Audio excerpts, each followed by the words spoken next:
Mielcita de rocío, de lejos yo vengo a verte. De lejos yo vengo a verte, mielcita, vengo a verte.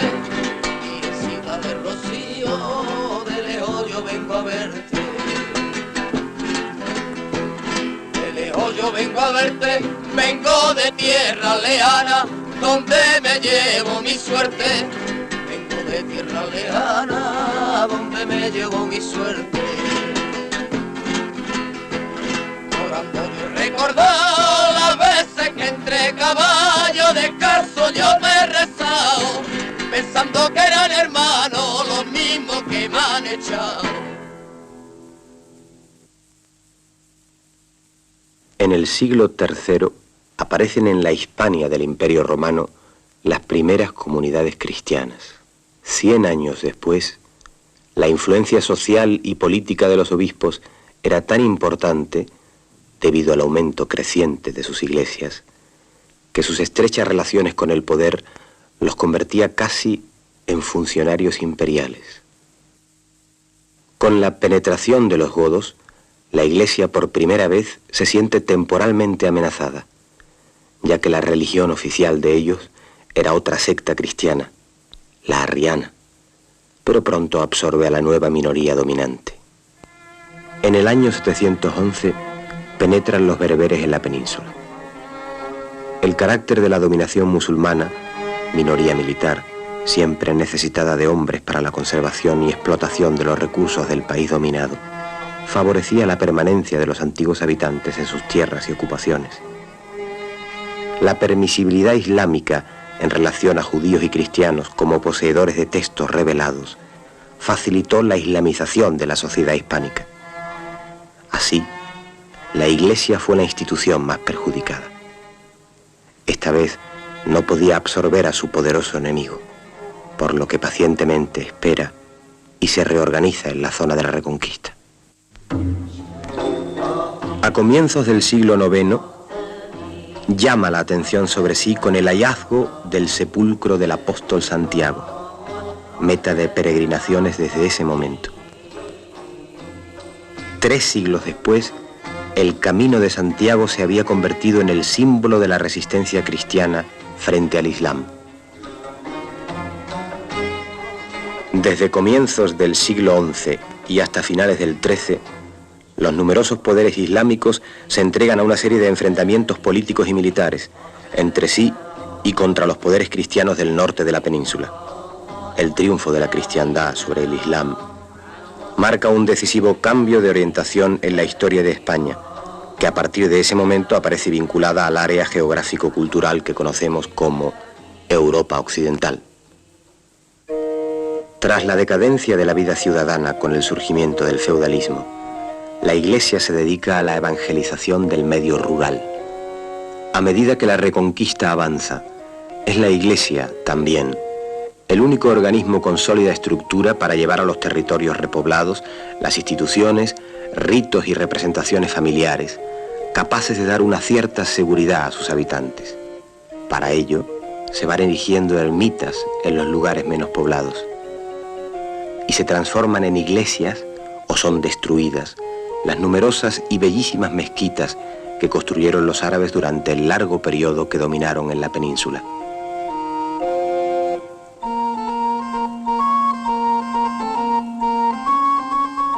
La mujer adquiere con la fragmentación de la familia extensa unos perfiles cada vez más definidos. También su escasez numérica, debido a la mayor mortalidad femenina por fiebres puerperales, posiblemente más mortíferas que las guerras, la hacen merecedora de una nueva consideración. Consideración que simbólicamente es expresada en el desarrollo del culto a la Virgen, obra de San Bernardo y los cistercienses. En aquel momento de exaltación mariana, Fernando III el Santo y su hijo Alfonso X el Sabio van poblando todas las capillas y todas las parroquias de imágenes de la Virgen. La jerarquía social del clero es casi paralela a la laica. Los arzobispos, obispos y abades de los grandes monasterios son verdaderos ricos hombres a los que se entregaba las primicias y los diezmos, tributo de un 10% bruto sobre cosechas y ganado, lo que en años poco productivos podía significar una tercera parte del total. La Iglesia hizo una defensa sistemática de sus privilegios, en especial de la exención de impuestos, valiéndose de la excomunión de reyes, nobles e incluso ciudades. Adoptó un programa de reforma espiritual, para lo cual preparó intelectualmente mejor al clero secular, perfectamente ignorante hasta entonces, y renovó o creó nuevas órdenes religiosas para acabar con la vida escandalosa de frailes y monjes. Intensificó la predicación, especialmente a cargo de franciscanos y dominicos.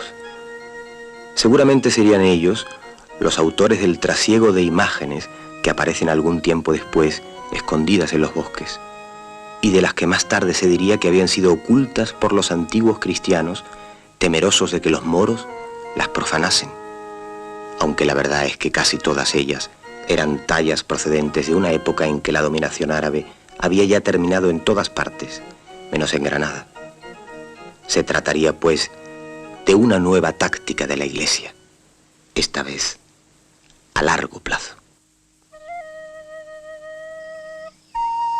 A principios del siglo XV, cuando la religión divina que profesamos había llegado a nuestra tierra al más alto grado de gloria y esplendor, un vecino de la villa de Almonte salió al campo con ánimo de distraerse en los placeres de la casa.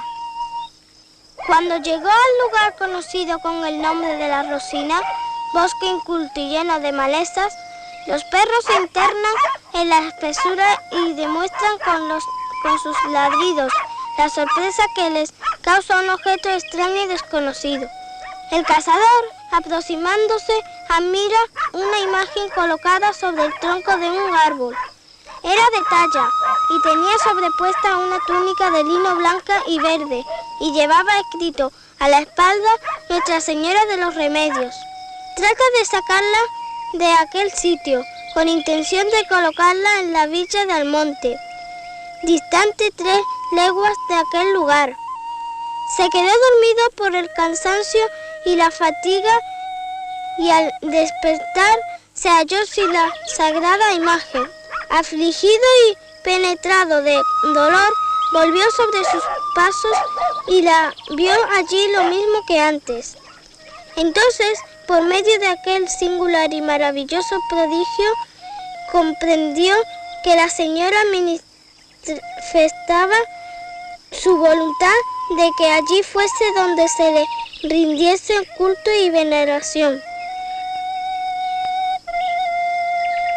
Marchó después al monte a referir todo lo ocurrido, y propagándose la noticia con la mayor rapidez, salieron el clero y el cabildo de la villa, acompañados del pueblo y se dirigieron al lugar de la aparición de la Virgen María. La vieron tan peregrina y encantadora que desde aquel mismo momento empezó a arrebatar los corazones y ser motivo de la más fervorosa devoción.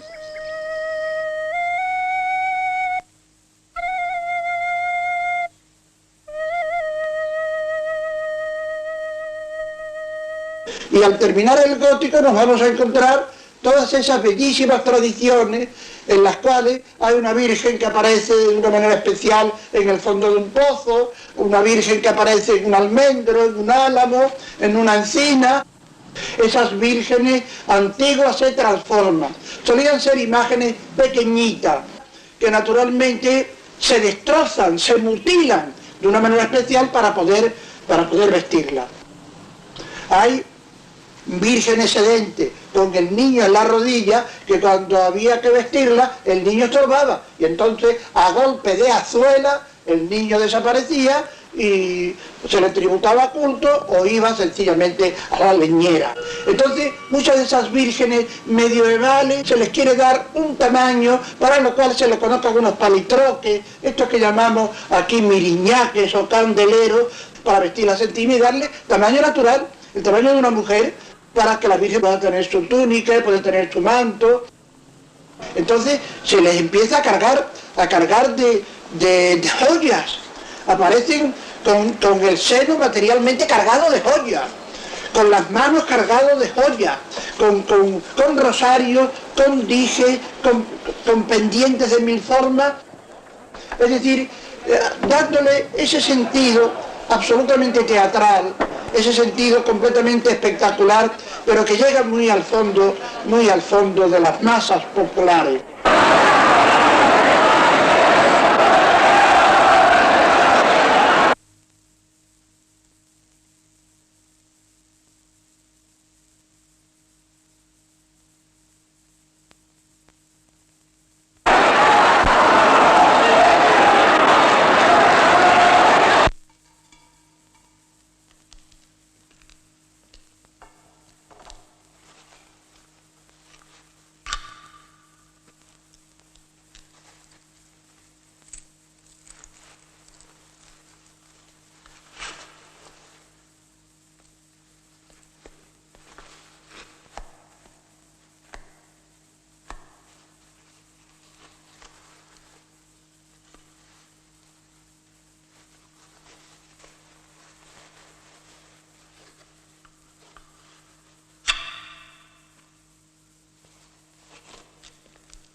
Hay imágenes que están tremendamente mutiladas, una mutilación tan fuerte que si alguna persona hubiera querido hacerle daño a la Virgen por molestarle en su sentido de maternidad, probablemente no lo hubiera hecho con la tremenda garra, con la tremenda fuerza con que se hizo precisamente para honrarla, precisamente para vestirla, precisamente para que figurara como una mujer que sale a la calle ataviada con su más rica presea, ataviada con traje de corte.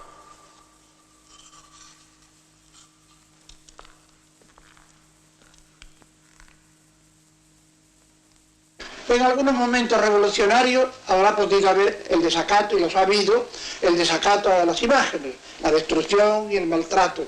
Pero todas esas mutilaciones para vestirla en absoluto representan desacato. Al contrario, veneración y veneración muy profunda. Veneración y veneración muy profunda. Veneración y veneración muy profunda. Veneración y veneración muy profunda. Veneración y veneración muy profunda.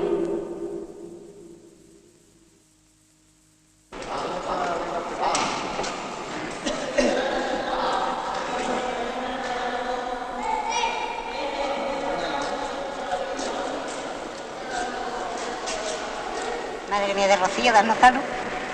Oye, yo estoy ahora mismo muy emotiva.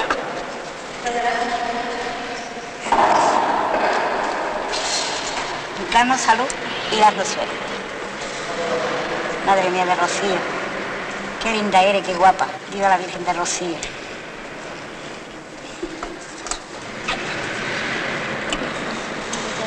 Eres guapísima. Eres encantadora.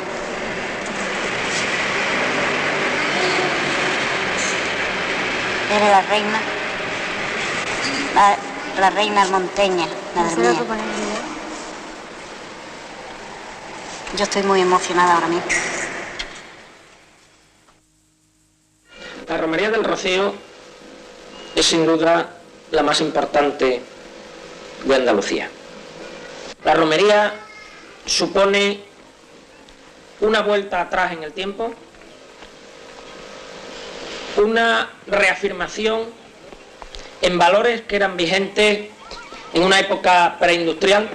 A la romería se va a caballo, se va en carreta.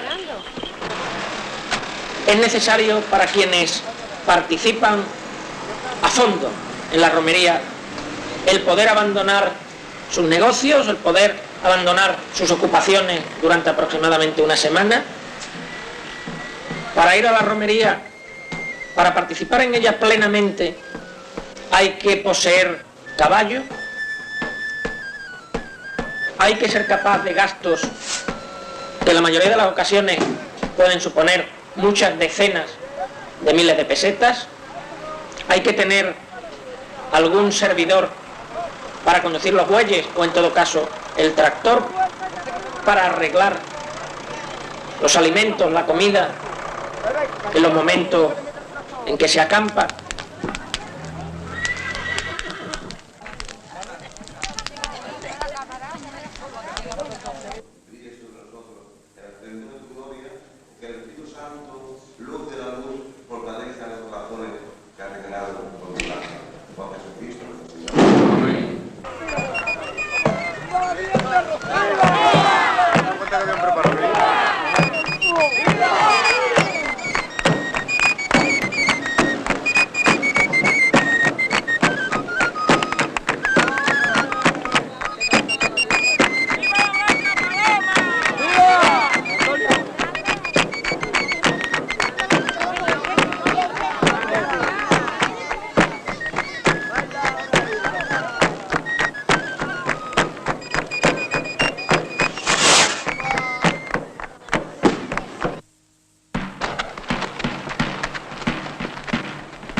Toda la romería supone, sobre todo el trayecto, la ida y la vuelta, una ocasión de reafirmación en valores agrarios, fundamentalmente ganaderos.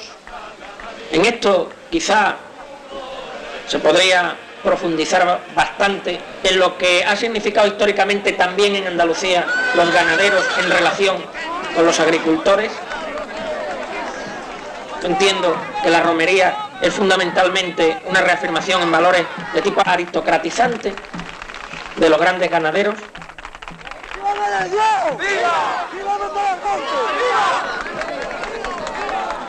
Como en los tiempos feudales, el caballero en la romería destaca por su situación de privilegio, su poder económico, político o social.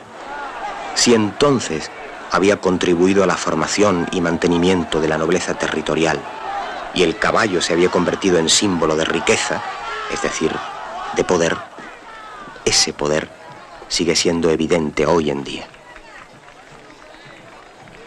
Frente a los de a pie, se yergue altivo el jinete, el que no pisa la tierra, el que no traga el polvo. Y ese poderío se extiende al terreno erótico, convirtiéndose el caballo en mítico símbolo fálico. Las bonitas mozas se disponen a todo para, orgullosas, pasearse con su jinete.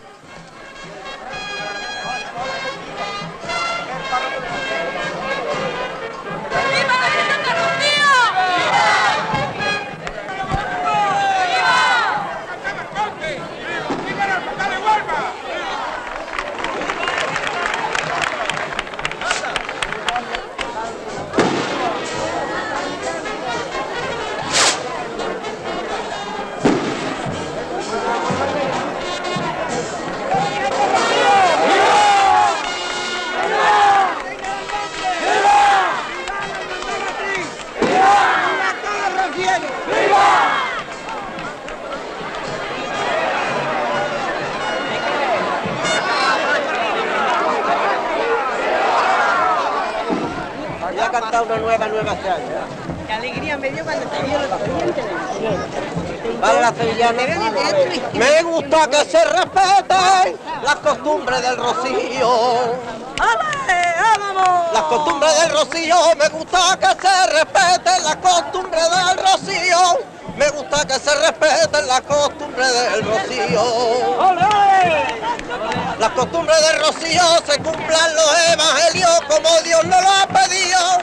Se cumplan los evangelios como Dios nos lo ha pedido.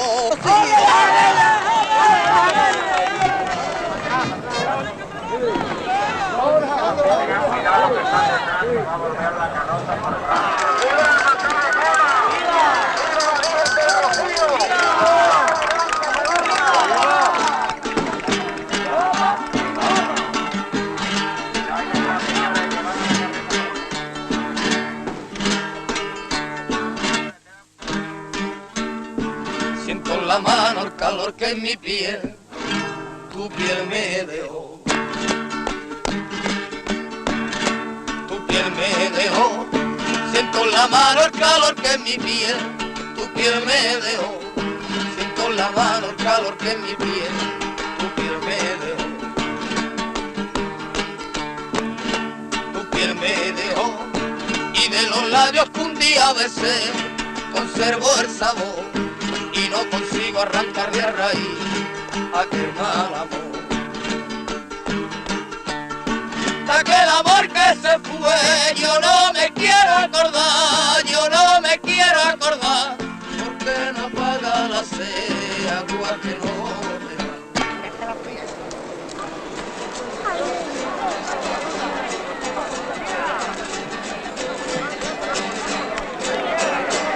Que con mi tarde rociera los cantes por sevillana. Los cantes por sevillana, con mi tarde rociera los cantes por sevillana. Cuando te canto bajito, a la luz de la mañana. A la luz de la mañana me gusta mirar tus ojos, quiero verte a la cara, que si te viendo mi cara, te la muela. Porque yo no lo Andalucía, los armonteños, los arroyamos a cantar. Esta vez si yo te quiero, cántalo por sevillana. Tengo mi interpretación del Rocío, que creo que se ajusta bastante a la realidad. Como todo fenómeno de masas y como todo fenómeno de participación religiosa al mismo tiempo, creo que el Rocío es una mística, ciertamente es una mística, pero con unas características muy especiales. Yo diría que la mística del Rocío consiste en la búsqueda de la felicidad. La gente va al Rocío con un deseo profundo y amplio de ser feliz.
nuestro amor mariano y nuestro amor rociero.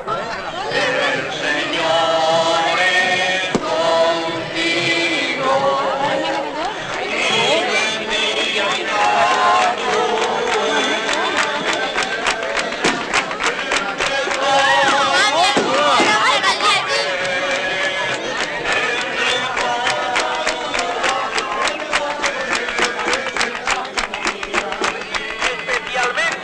por las necesidades de la Iglesia.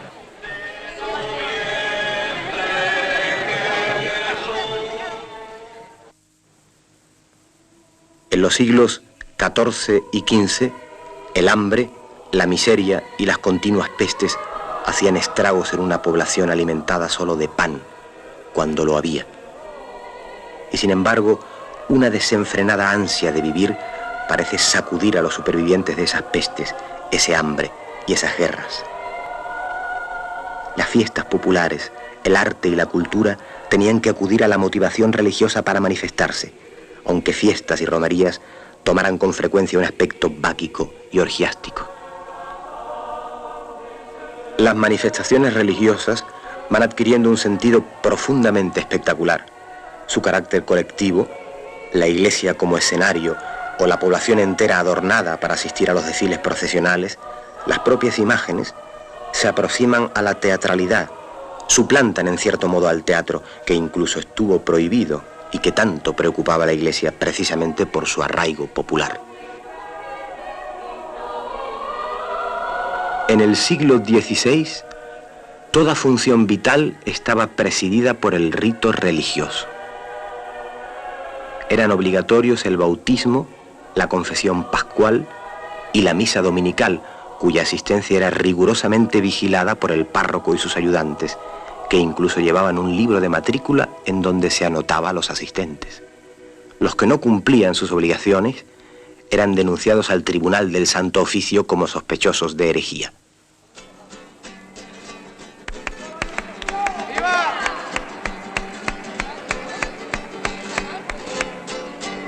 Este año no pasamos por el río de mi sueño,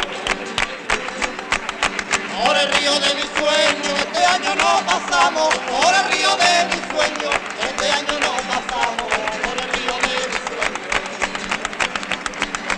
por el río de mi sueño. Que más de mis ilusiones ya no puedo estar contento. Que más de mis ilusiones ya no puedo estar contento.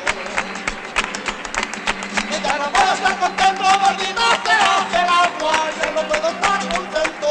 Maldita sea que el agua no me llega a estar perfecto. El vino se convirtió en supuesto alimento productor de calorías cuando se incrementó el viñedo a costa de la superficie triguera, menos segura y más expuesta a las inclemencias del tiempo. Pero seguían las malas cosechas, las pestes, las guerras, las sublevaciones y el hambre. Cuanto más difíciles eran las circunstancias para los ciudadanos comunes, más candidatos había para el sacerdocio.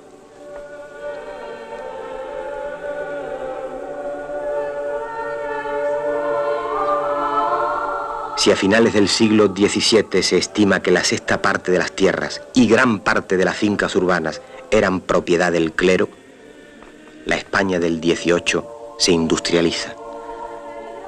Los juristas y economistas ilustrados empiezan a analizar el origen de la propiedad eclesiástica, la base material en que se asienta la religión y las relaciones Iglesia-Estado.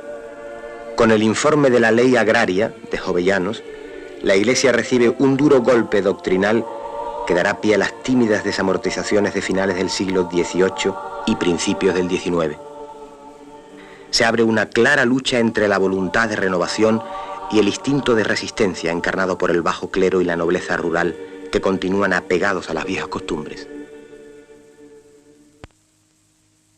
La ermita del Rocío está en un lugar aparentemente apartado de los caminos, pero que supone un punto central alrededor del cual existen importantes pueblos andaluces en los que viven no solamente hoy, sino desde hace siglos, miles de personas, miles de trabajadores sin tierras, tradicionalmente dependientes de los grandes señores, pueblos como son Villamanrique, Pilas, La Palma, Moguer o Sanlúcar de Barrameda, pueblos, casi todos ellos, con una profunda tradición aristocrática.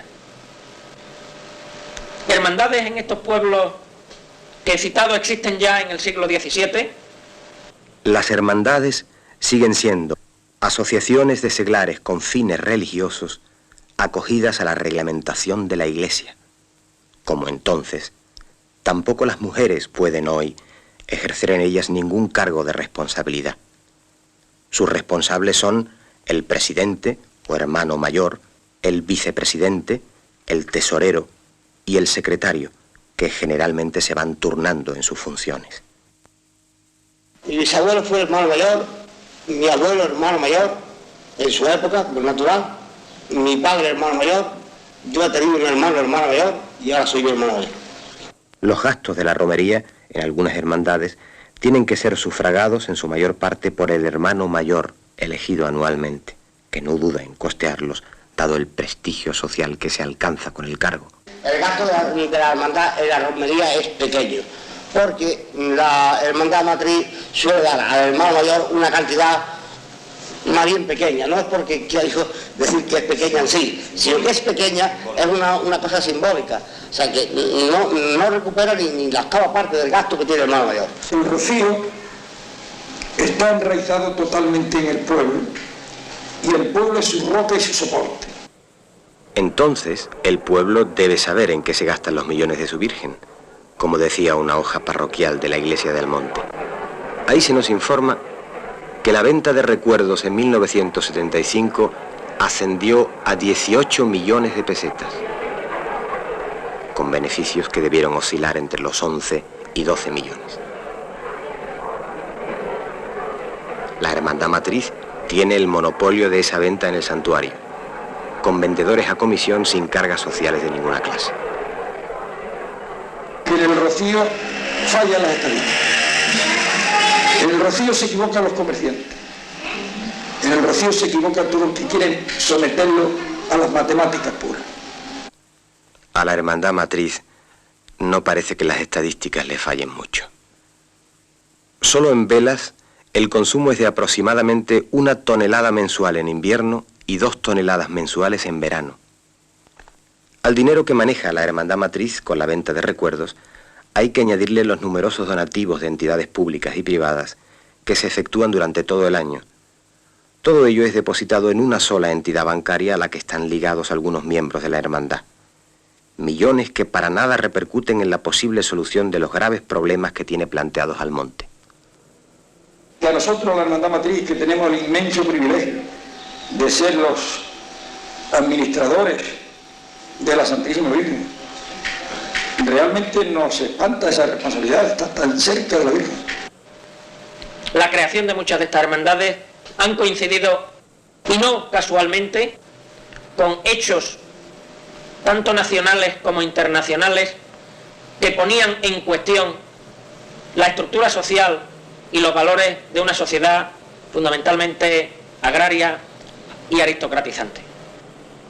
Frente a las agitaciones sociales en toda Europa, no solo se crean hermandades.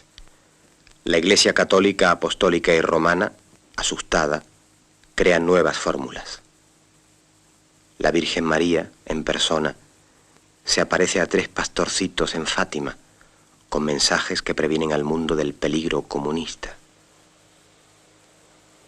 Y nuestra Virgen del Rocío es coronada canónicamente, sin duda con objeto de reavivar el casi perdido fervor popular. El 14 de abril de 1931 se proclamó la Segunda República Española, después de la derrota monárquica en las elecciones municipales. La República se encontró con una España poblada por 24 millones de habitantes, con un 50% de analfabetos, con 2 millones de campesinos sin tierra, con jornales diarios para los obreros que oscilaban entre 1 y 3 pesetas, cuando el kilo de pan costaba 1 peseta. Es en esa circunstancia que se fundan 9 hermandades del Rocío. Jerez de la Frontera es un ejemplo característico. El 27 de abril de 1932, en señal de protesta por los desacatos a la Virgen del Rocío cometidos por la República, se fundó en este jerezano lugar la Hermandad de Nuestra Señora del Rocío. Y se fundó precisamente en esta bodega, ahí en ese pilar donde está puesto la lápida. Antonio León Manjón, que era muy amante de la Virgen del Rocío, pues me empezó a hablar sobre el asunto y entonces de que convendría fundar una hermandad aquí, entonces yo le hablé a mi padre y dijimos todos vamos a ayudar.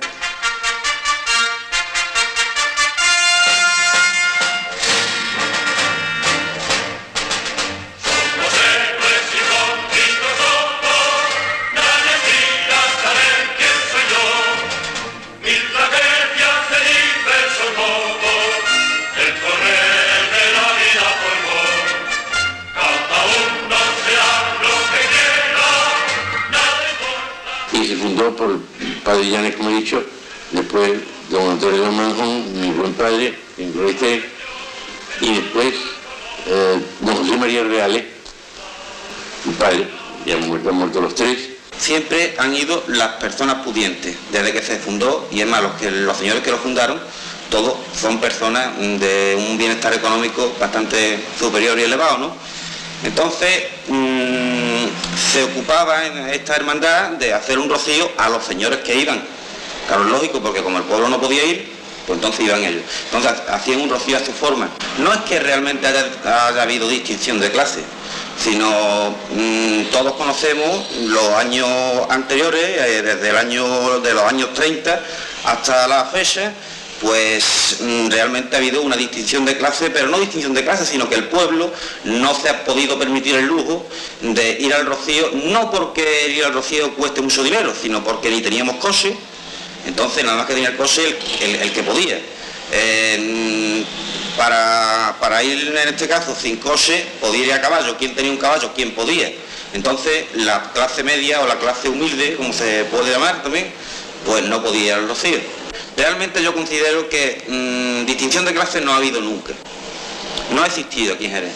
Lo que ocurre es que a la persona pudiente no se le ha dado apertura. No nos hemos acercado a él. Entonces quizás él le ha dado miedo de acercarse a nosotros. Durante el periodo de la Segunda República no hubo en general impedimentos para las manifestaciones de tipo religioso. Hubo sí un intento de retirar las imágenes de las instituciones oficiales de acuerdo con el nuevo concepto de Estado laico, lo que fue aprovechado por la derecha más reaccionaria para promover desórdenes en varios lugares. Siendo el alcalde de Almonte Francisco Villarán, recibió la orden de quitar el azulejo de la Virgen de Rocío del Ayuntamiento. Como estaban acechando este oportuno acontecimiento, pues en el mismo momento que aquello se levantó, inmediatamente los señores más competentes del pueblo, de la parte reaccionaria, se lanzaron a la calle y empezaron a crear grupos y cosas y a montar barriles de vinos en los sitios más a propósito para emborrachar a la gente y que por si fuera y asaltaron las casas de los que representaban entonces la política. Sé que ocurrieron cosas horribles. Sacaron a concejales de ayuntamiento de su casa, de la cama, malo, enfermo. Códigos municipales lo denudaron, mandado por la jerarquía del pueblo, que ya de antemano sabían lo que iba a ocurrir con el retrato de la Virgen de Rocío. Estos eran los señores reales, eran los señores Escolás y eran los señores Ventura Valladolid. Nosotros más pequeños, unidos a ellos, fomentaron ese escándalo tan tremendo y tan doloroso que se produjo en aquel pueblo. Claro que el pueblo emborrachado, inculto y fanático, en esa tradición de esa señora, la patrona del monte, cometieron todas esas barbaridades, quizás inocentemente, algunos, pero empujados por estos señores que luego en el movimiento fueron los culpables de tantos crímenes como se cometieron en Almonte y en toda la provincia de Huelva. En los primeros años de la República, como es lógico, la romería del Rocío no era noticia. Empieza a serlo, de forma exagerada, en mayo de 1936, después que el Frente Popular ganara las elecciones en febrero. Lo que nos hace pensar en cómo las derechas aprovechaban la más mínima oportunidad para manifestarse y para publicitar hechos y cosas que directa o indirectamente les interesaban. En resumen, podemos decir que meses antes del levantamiento militar del 18 de julio, clandestinamente, por todas partes y a todos los niveles se estaban preparando. Se cogió una reunión clandestina junto al cuartel de la Guardia Civil en la casa de... ¿cómo se llama? Francisco Lamora, que fue luego capitán de Falange, jefe de la banda negra de Almonte. Con el levantamiento militar del 18 de julio, los monárquicos, los requetés y los falangistas toman la iniciativa. Detienen y matan sin juicio previo a todos los que de una manera u otra habían exteriorizado sus simpatías a la República o se habían distinguido por sus ideas revolucionarias. Esta banda se dedicaba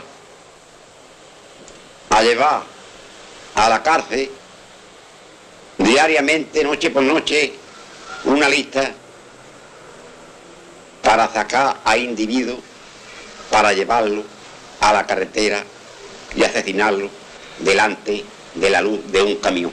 En Almonte mataron a Frasquita, la charamusca, Diego Cepeda Aragón, Azuquita, Manolo y Curro Larios, los mellizos, José Moreno, Bocanegra, Miguel Poleá, Francisco Acosta, Antonio Guitar, el sobrino, Capitán Pedro Guitar, Juan Díaz y Díaz, el sevillano, Manolo, el de Ricardo, Martín Audén Peláez, Guzmán, el sastre, el Coquito, José y Juan, los repatriados, Bartolo Domínguez, el de la Mojea, José Medina Pamué, Manuel Azú, Juan, el de Isidro, Juan, el Almeja, Francisco Mariria, Fabián Pelayo Villarán, Manuel Pache, José Triguera, el niño de la isla, José Periánes, Curro Acevedo, padre, el minero, Antonio Reina, Francisco Núñez Cúchares, Diego Escobar, Currito Pecho, Antonio el Gato, el Cojo Zapatero del Cabezo, Juan Canito, Curro el Breero, Antonio el de la Botinera, José Convento, Antonio el Rano, Antonio Caliche el Radical, José Botones, Jerónimo el de la Panadera, Juan el Neguito, Andrés Borrero y varios más, hasta hacer un total de 100 personas, 99 hombres y una mujer. El responsable de esta banda de criminales era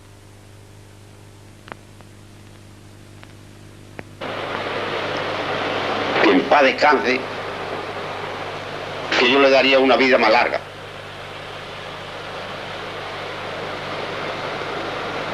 Pero ese señor, cuando hacía una saca de hombres, obreros, luchadores por la libertad, el pan y el trabajo, le decía a los de la banda de criminales: no empezar todavía, dejarme los míos a mí. Y montado en un caballo con un porro, los mataba a palo. Las derechas de Almonte no se contentaron con actuar en su propio pueblo. Su odio a los mineros por su tradición de lucha les llevó a saquear y masacrar toda la cuenca minera. Río Tinto, Nerva, El Campillo. En las minas de Río Tinto, explotadas durante casi 100 años por los ingleses, irrumpió ese grupo de unos 40 hombres, todos de la zona del condado, inconfundibles con su pantalón de pana marrón, su camisa azul y su medalla de la Virgen del Rocío como mascota. Como los pobres mineros no poseían apenas nada, les robaban las máquinas de coser que había en casi todas las casas. Más tarde engrosarían el Ejército Nacional, formando parte de la segunda bandera. Vestidos ya con el uniforme militar, seguían luciendo su medalla de la Virgen del Rocío.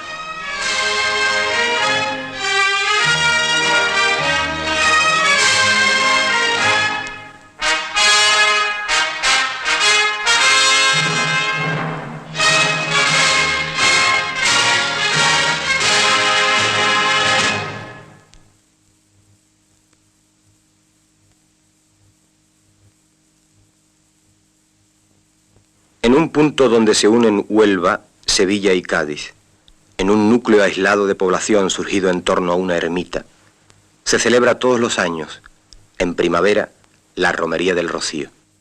Allí se dan cita durante 3 días la Hermandad Matriz y las 50 y tantas hermandades filiales de los pueblos de la Baja Andalucía, esperando el momento crucial, esperando el frenético acto de posesión, privilegio indiscutible de los almonteños que en el amanecer del lunes se apoderan de su patrona, la Blanca Paloma, la reina de esas marismas, la Virgen del Rocío.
establecido frente a los representantes de los poderes públicos y oficiales, tanto religiosos como civiles. Los almonteños, el pueblo de Almonte, es espontáneo, es libre, no acepta corsés ni imposiciones. Lo que ocurre es que ese es un momento que dura solamente varias horas al cabo del año, y durante los 364 días restantes del año los poderosos vuelven a ser los de siempre, y funciona entonces un mecanismo de autoconformidad por parte de quienes han sido poderosos en ese momento, el momento central del año para Almonte, y el resto del año son trabajadores sin tierras y normalmente sin trabajo.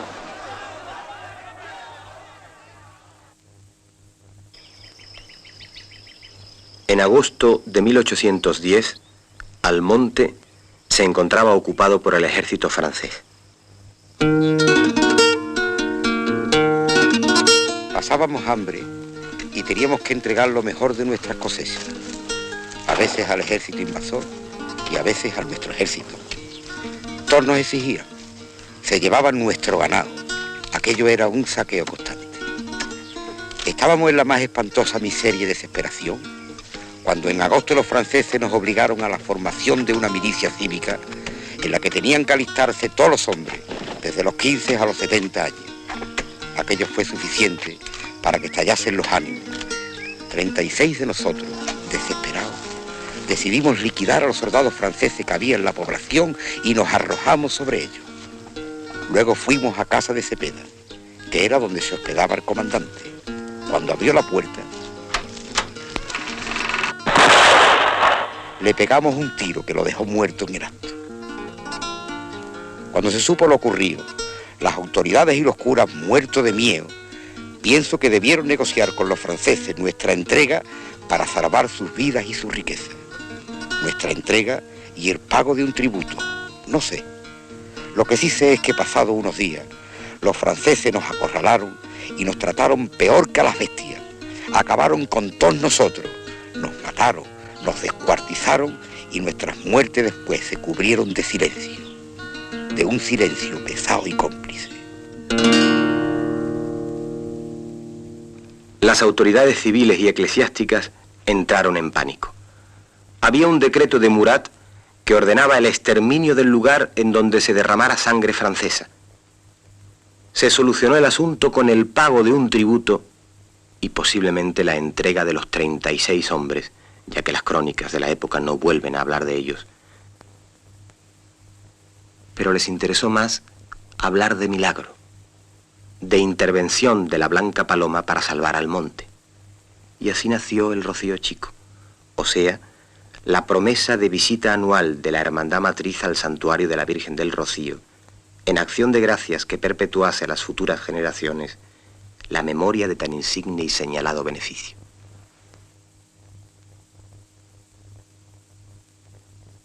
Cuando en Almonte había 300 familias, habitando chozas sin la más elemental condición higiénica, se derriba la ermita del Rocío para construir el actual santuario. Don Pedro Cantero Cuadrado, consejero del reino hasta la muerte de Franco, era un obispo de su época. Según parece, estaba ligado a una empresa constructora que debió proporcionarle unos suculentos lucros a nivel personal durante los 10 años de su estancia en Huelva.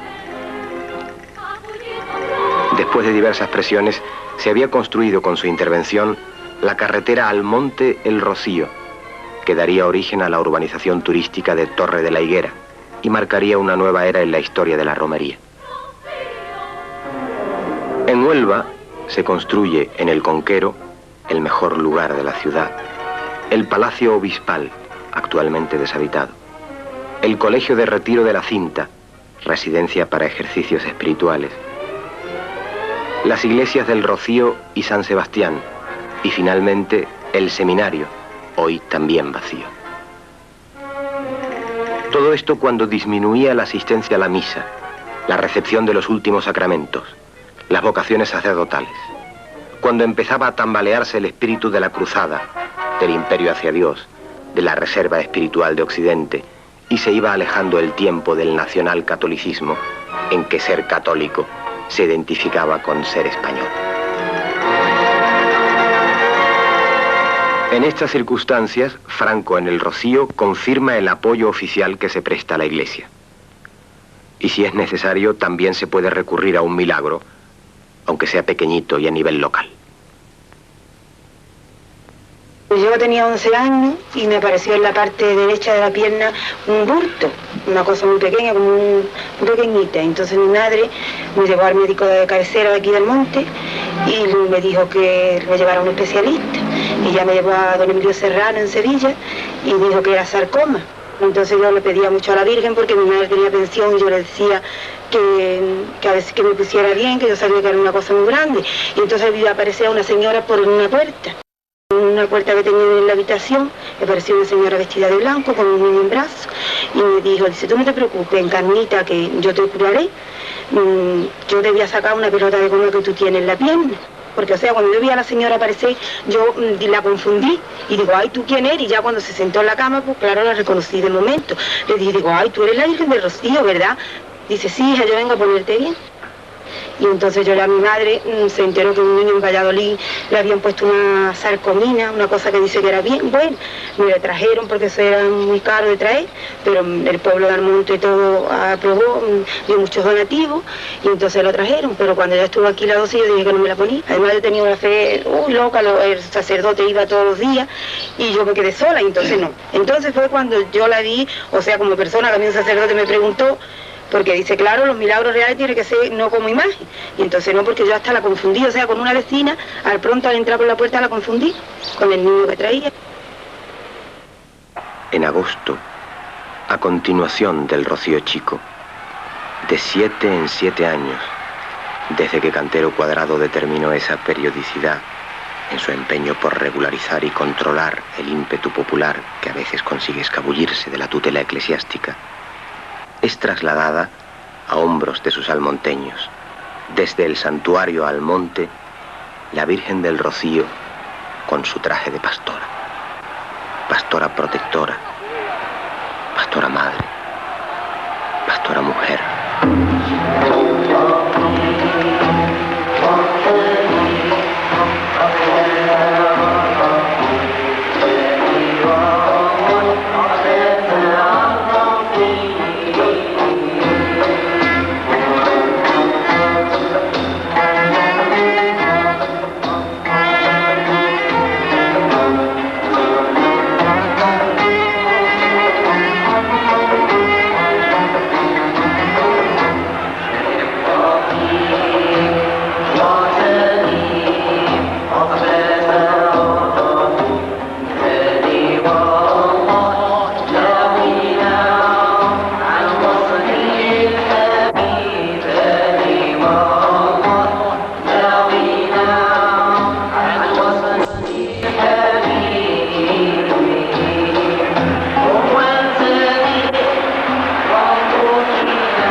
15 kilómetros.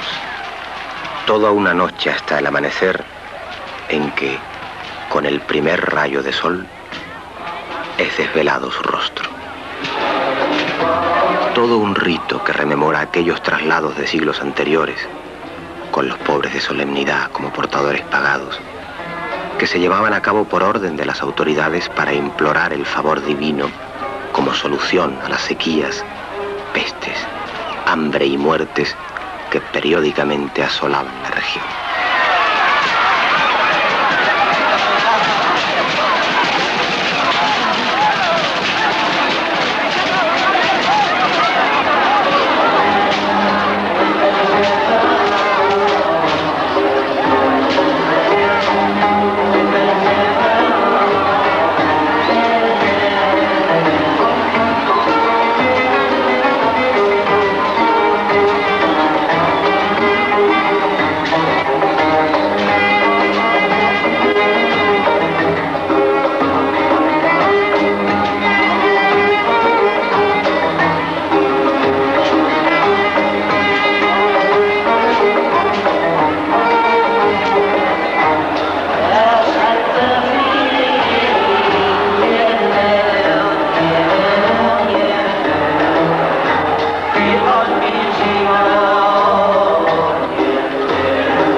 Hoy que tantas cosas se desmoronan, hoy que tantas cosas aún dentro de la Santa Iglesia Católica, de la cual nos profesamos hijos fidelísimos, existen tensiones y existen pareceres, el papel de la madre no se puede menguar. ¿Qué damos a cambio si quitamos a la madre? Con el esfuerzo de mis manos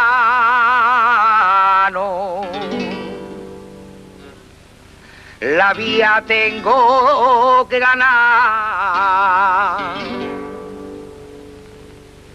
También van a servir mis manos para buscar mi libertad. También van a servir mis manos para buscar mi libertad.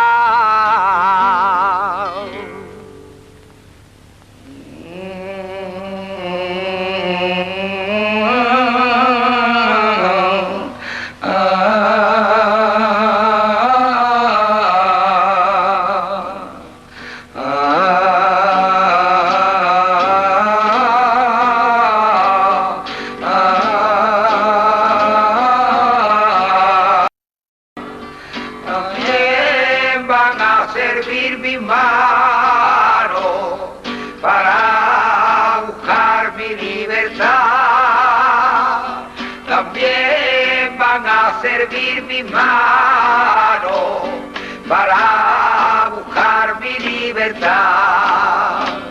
En pie, hombre de los campos, en pie, hombre del taller, en pie, hombre del trabajo, en cualquier país que esté, con el esfuerzo de mis manos, la vida tengo que ganar. Con el esfuerzo de mis manos, la vida tengo que ganar. También van a servir mis manos para buscar mi libertad. También van a servir mis manos para buscar mi libertad. En pie, hombre de los campos, en pie, hombres del taller, en pie, hombres del trabajo, en cualquier país que esté, con el esfuerzo de mis manos, la vida tengo que ganar. Con el esfuerzo de mis manos, la vida tengo que ganar. También van a servir mis manos para buscar la libertad. También van a servir mis manos para buscar mi libertad.